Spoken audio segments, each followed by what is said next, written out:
Welcome students. तो आज का जो हमारा टॉपिक होने वाला है 12th केमिस्ट्री का चैप्टर 3 का आर्हेनियस समीकरण। ठीक है, आज का हमारा टॉपिक है आर्हेनियस समीकरण। अब हम देखेंगे कि ये क्या होता है।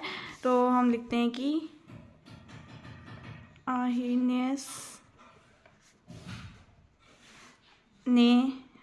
आर्हेनियस कौन थे? आर्हेनियस जो थे एक वैज्ञानिक थे जिन्होंने ये समीकरण हमें दिया है। ठीक है, आर्हेनियस ने समांगी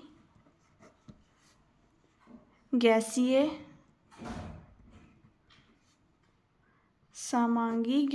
अभिक्रियाओं, ठीक है, समांगी गैसीय अभिक्रियाओं में ताप में जो परिवर्तन होता है, ताप परिवर्तन के कारण वेग स्थिरांक को हम किस चीज़ से शो करते हैं? के से। ठीक है, ये हमने पिछले टॉपिक में भी पढ़ रखा है। वेग स्थिरांक को किससे शो करते हैं हम? के में होने वाले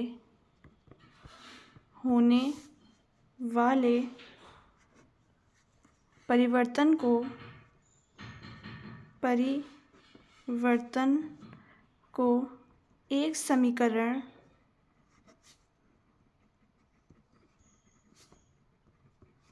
एक समीकरण द्वारा दर्शाया, क्या है? समीकरण द्वारा दर्शाया, जिसे हम आर्हेनियस समीकरण कहते हैं। ठीक है, ये हमारी क्या हो गई? डेफिनेशन हो गई आर्हेनियस समीकरण की, कि आर्हेनियस ने समांगी गैसीय अभिक्रियाओं में ताप में परिवर्तन के वेग स्थिरांक के में होने वाले परिवर्तन को एक समीकरण द्वारा दर्शाया, जिसे हम क्या कहते हैं? आर्हेनियस समीकरण कहते हैं। तो अब इसको हम समीकरण देखेंगे। यहाँ वेग स्थिरांक का प्रतीक क्या होता है? के होता है। ठीक है, K is equals to A into E minus K E A upon R T. ठीक है, ये हमारा क्या हो गई? आर्हेनियस इक्वेशन, मतलब आर्हेनियस समीकरण।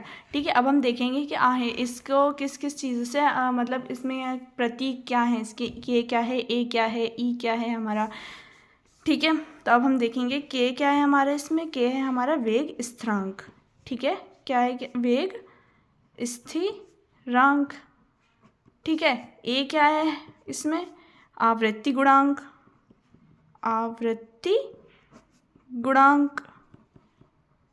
ठीक है, ई ए क्या है इसमें हमारा? ई ए इज इक्वल्स टू सक्रियण ऊर्जा। ठीक है, सक्रियण ऊर्जा। एंड आर क्या है इसमें हमारा? गैसीय नियतांक। ठीक है, आर क्या है? गैस नियतांक। एंड हमारा टी क्या है? हमें पता है टी क्या होता है? टेम्परेचर होता है हमारा, जिसे हम ताप कहते हैं। ठीक है, तो ये आ गया हमारा आर्हेनियस समीकरण, और उसके जो प्रतीक हैं उसको हम क्या क्या कहते हैं? के को वेग स्थिरांक, ए को आवृत्ति गुणांक, ई ए को सक्रियण ऊर्जा, एंड आर को गैसीय नियतांक, आर टी को और हम टी को क्या कहते हैं? ताप। अब हम यहाँ पर देखेंगे कि चूँकि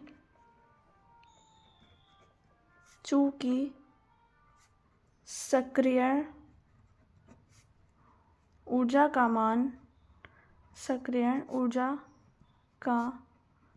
मान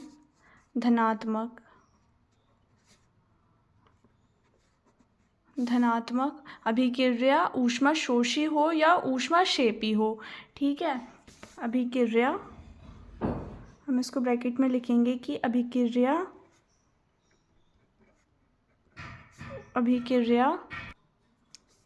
ऊष्माक्षेपी हो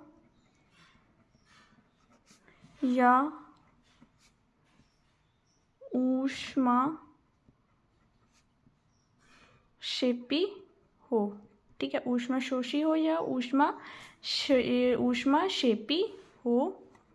ठीक है, होता है। अतः ताप बढ़ने के साथ साथ जो होता है वेग स्थिरांक का मान खुद ही खुद बढ़ जाता है। ठीक है, जब हम ताप बढ़ाते हैं आर्हेनियस समीकरण के साथ, जब हम ताप को बढ़ाते हैं तो उसके साथ जो होता है, ताप बढ़ाने के साथ जो तो वेग स्थिरांक जो होता है वो ऑटोमेटिकली बढ़ जाता है। ठीक है, अब हम इसी में यही लिखेंगे कि होता है तो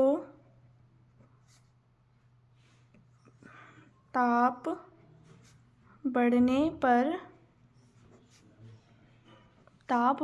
पर वेग स्थिरांक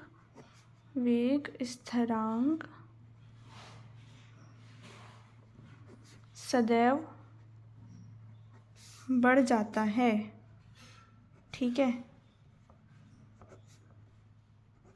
सदैव बढ़ जाता है। अब हम देखेंगे कि वेग स्थिरांक का मान, वेग स्थिरांक का मान सदैव बढ़ने के कारण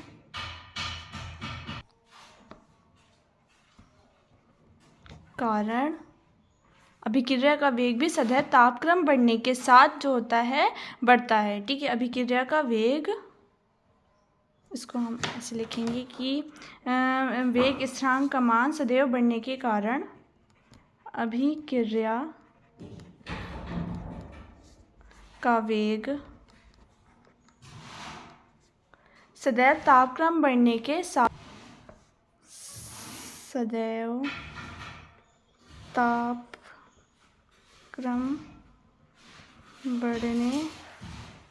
के साथ E A is equals to शून्य को क्या छोड़कर बढ़ता है। ठीक है, तो यही है हमारी आहीर्णीय समीकरण की परिभाषा, जिसका फॉर्मूला होता है K is equals to A into E minus EA upon RT। ठीक है, तो ये हमारा, तो आप लोगों को समझ में आ गया होगा कि आहीर्णीय समीकरण क्या होती है। ठीक है।